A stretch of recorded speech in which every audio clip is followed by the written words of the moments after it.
বড়দিনের ছুটি শেষ, শুরু স্কুল, আর গিয়েই আতঙ্কে দিশেহারা স্কুলের শিক্ষক থেকে শুরু করে ছাত্রছাত্রীরা। রুমের এক কোণেই বসে রয়েছে নিশ্চিন্তে মৃত্যুদূত চন্দ্রবোরা। ঘটনাটি ঘটেছে বাঁকুড়া ছাত্রা চণ্ডীদাস বিদ্যালয়ে। চন্দ্রবোরা অর্থাৎ রাসেল ভাইপার জানিয়ে ছাত্রছাত্রী এবং শিক্ষকদের মধ্যে তুমুল চাঞ্চল্য ছড়ালো। বিদ্যালয়ের শ্রেণীকক্ষের ভেতরে কিভাবে এই বিষধর সাপ ঢুকলো তা সঠিক বলতে পারছেন না কেউই। আজ সকাল নাগাদ ছাত্রা চণ্ডীদাস বিদ্যালয়ে চলছিল একাদশ শ্রেণীর ক্লাস।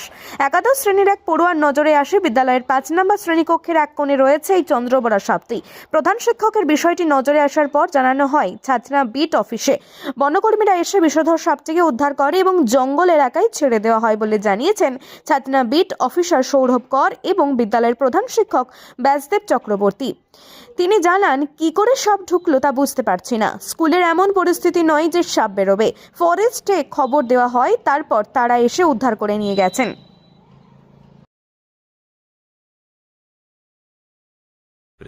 না, ও সম্ভবত রাসেল ভাইপার, তো ওরা মোটামুটি উইন্টার সিজনে বেশি অ্যাক্টিভ হয়। সম্ভবত খাবারের খোঁজে ঢুকেছিল, তো তারপরে ওখানে মাস্টারমশাইরা আমাদেরকে খবর দেন over telephone.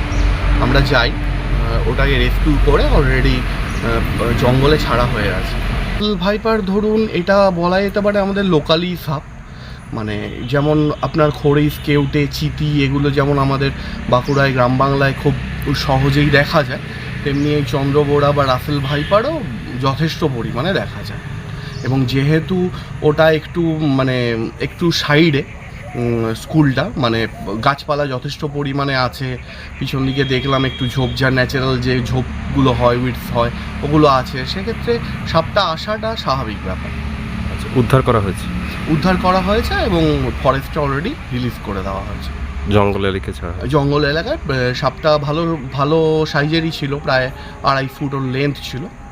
Okay already ফরেস্টে release করে দেওয়া হয়েছে। কি নাম রয়েছে আপনার? আমার নাম সৌরভ কর, বিট অফিসার, ছাতনা বিট।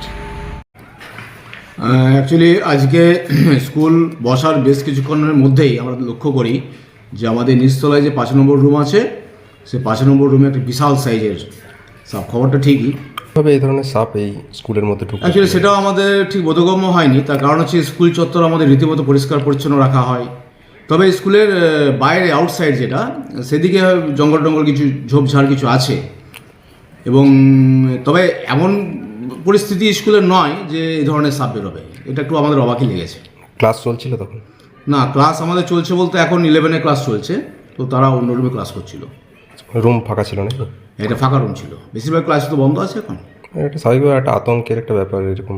হ্যাঁ, আতঙ্ক টিচারদের মধ্যেও, আতঙ্ক পড়ুয়াদের মহলেও ছড়িয়েছে। তো আমরা ব্যবস্থা নিয়েছি। আমরা সঙ্গে সঙ্গে ঘটনা ঘটার পর ফরেস্ট ডিপার্টমেন্টকে আমরা ফোন করি এবং তারা রীতিমতো সহযোগিতা করেছেন। সাপটিকে উদ্ধার করে তারা নিয়ে গেছে। আর এই ঘটনার পরপরই আমরা কিন্তু ফরেস্টকে এবং গ্রাম পঞ্চায়েতকে, ছাত্র 2 নম্বর পঞ্চায়েতে আমরা চিঠি করেছি। এর আগেও চিঠি করেছিলাম এবং তারা স্কুলের আউটসাইড তারা পরিষ্কার পরিচ্ছন্ন করে দেওয়ার ব্যবস্থা করেছে। কি নাম, কোন বিদ্যালয়? ব্যাসদেব চক্রবর্তী, হেডমাস্টারমশাই, সাধনা চণ্ডীদাস বিদ্যালয়।